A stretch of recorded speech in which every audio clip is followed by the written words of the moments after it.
Hi, everyone, and welcome to my ARP 405 capstone project presentation. My name is Daphne Joy Calagos, and I'm so excited to share my passion project with you all. Let's get started.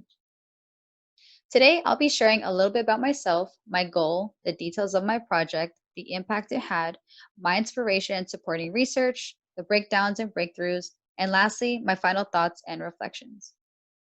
So, a little bit more about me is that I'll be graduating this May with a degree in sociology and leadership development. I'm currently a student assistant for Commuter Life. I had the amazing privilege to be a university seminar discussion leader. I'm a part of Commuter Life's A4CI, and I'm also a part of the NUF 2019-2020 cohort. I'm also excited to be sharing that I'll be continuing my education by going to the master's program of post-secondary educational leadership with a specialization in student affairs this fall. Before I started to think about what I wanted to do for my project, I took some time to think about what was important to me and what footprint I wanted to leave in the world. After some deep thought and reflection, I realized what my goal was. With the guidance and support from the leadership minor, my mentors, and my peers, I'm committed to encouraging our youth to see that they have the ability to become a leader in their own way. I am determined to empower our next generation of leaders by sharing that leadership begins with building relationships, fostering compassion, and being optimistic in hopes that young people acknowledge the power they hold to make a positive impact in the world. With that in mind, let me share with you how I work toward that goal. In this segment, I'll be highlighting the people who guided me along this path, the details of my project, and the timeline of events. I couldn't have done it without the incredible mentors you see here, starting with Dr. Lisa Gates, the director and advisor for the leadership minor and the MA post-secondary educational leadership program. Angel Rocha, the outreach coordinator for Compact for Success. Rogelio Becerra Sangolo, the assistant director of student life and leadership, Commuter Life. Omar Baza, the student life advisor for Commuter Life. And last but not least, Justin Villasenor, the academic advisor for Compact Scholars and academic student success programs. Thank you to each and every one of you for taking the time to help me see this project through. Now, I'll be sharing with you the details of my project. The title of my project is You Have What It Takes to Make an Impact, a message for our next generation of leaders. I put together a Prezi slideshow, recorded a voiceover, and created a pre and post assessment, all of which were online, so it was easy to email my participants everything they needed to know. There were about 20 voluntary participants, ranging from parents to high school students to college students and others that were not specified. I did have to pivot my targeted audience to be inclusive and to also be considerate of the current situation of COVID-19. This project happened from Wednesday, April 29th to Saturday, May 2nd. Some of the adjustments I had to make included moving from a physical audience to an individual online audience, changing some of the information so that it was applicable to anyone watching, and I had to adapt to the situation very quick to stay on track.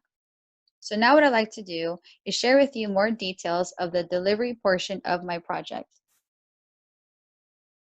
Here's the email I sent to the 20 participants that included an introduction of who I am, what the project's for, and how to be a successful participant by adding the links to the pre-assessment, the video, and the post-assessment. This is a pre-assessment I created. It asks fairly simple questions that have to do with the main points of my presentation. I use Likert scales to see where my participants are coming from before viewing the video. This is the video that participants saw after completing the pre-assessment. In my video, I unboxed the word leadership and introduced the great man theory and also the transformational leadership theory. I share a few practices that one can take part of to grow as a leader, like self-reflection, listening with compassion, and learning how to expect the unexpected. I highlight the many opportunities there are to enact leadership and also encourage the idea that one can start their own opportunity.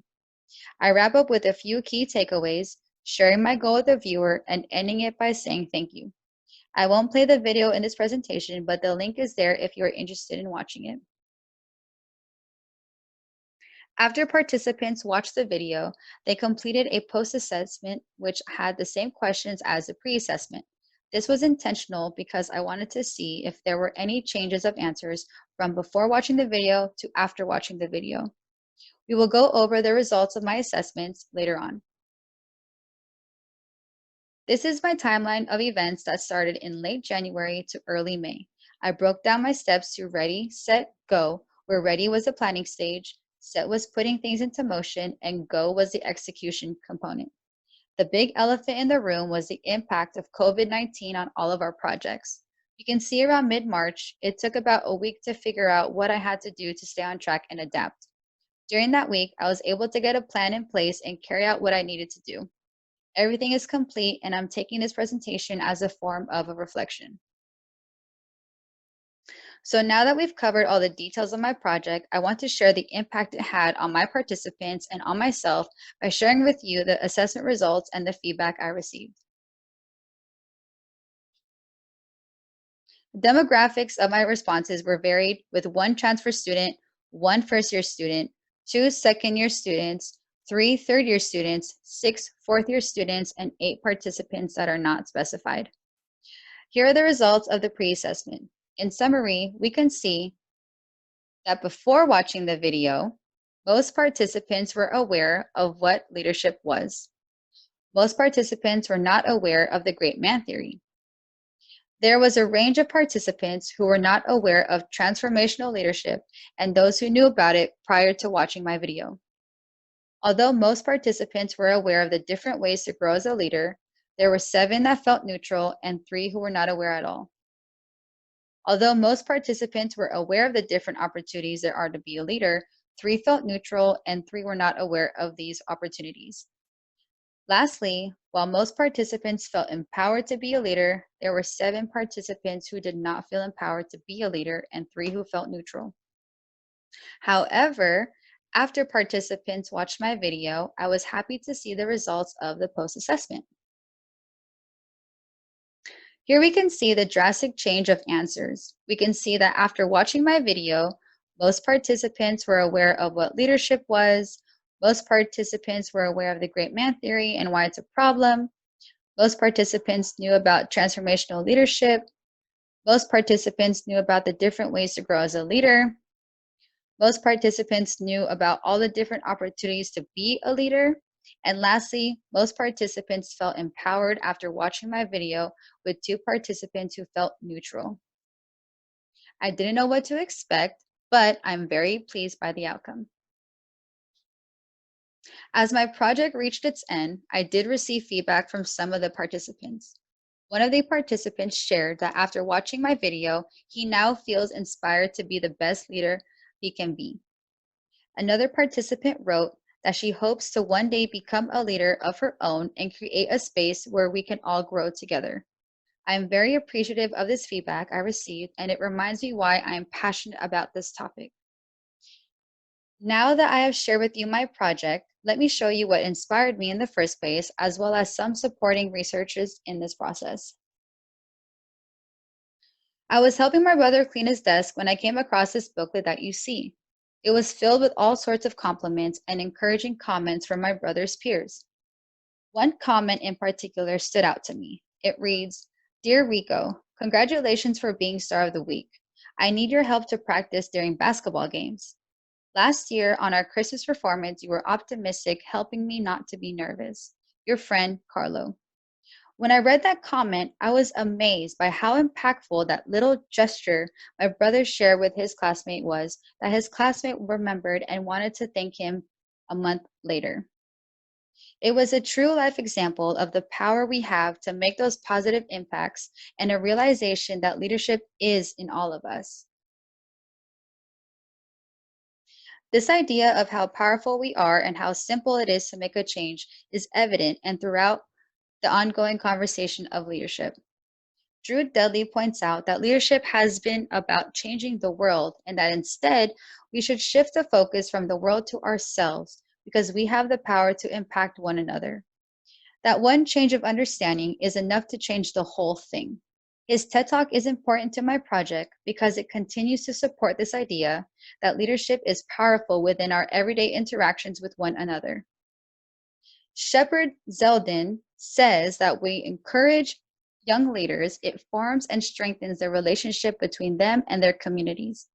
Their take on leadership supports my project because it highlights this idea that connection between each other is what drives us to be leaders in our own ways. Lastly, Carolyn Baldwin's concept of conversational leadership strengthens my project because it recognizes the many opportunities we have to enact leadership. Those opportunities could be as simple as how you show up in a conversation. My project was definitely an experience. Although I was able to stay true to my goal, I did have my fair share of obstacles and victories. One breakdown I had was the loss of a physical audience. I enjoy being present and being in the moment with so many people, so losing that authentic touch did bring me down. There was a period of time where I did lose my motivation due to the current situation. It was tough to adjust, balance, and adapt all at the same time. And lastly, high school students were harder to reach due to their own adjustments.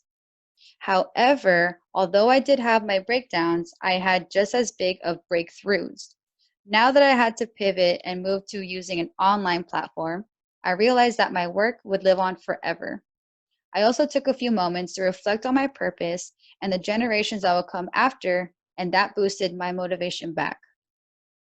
I also saw this pivot as a chance to broaden my audience so that more people could hear what I have to say. Here are my references for supporting research.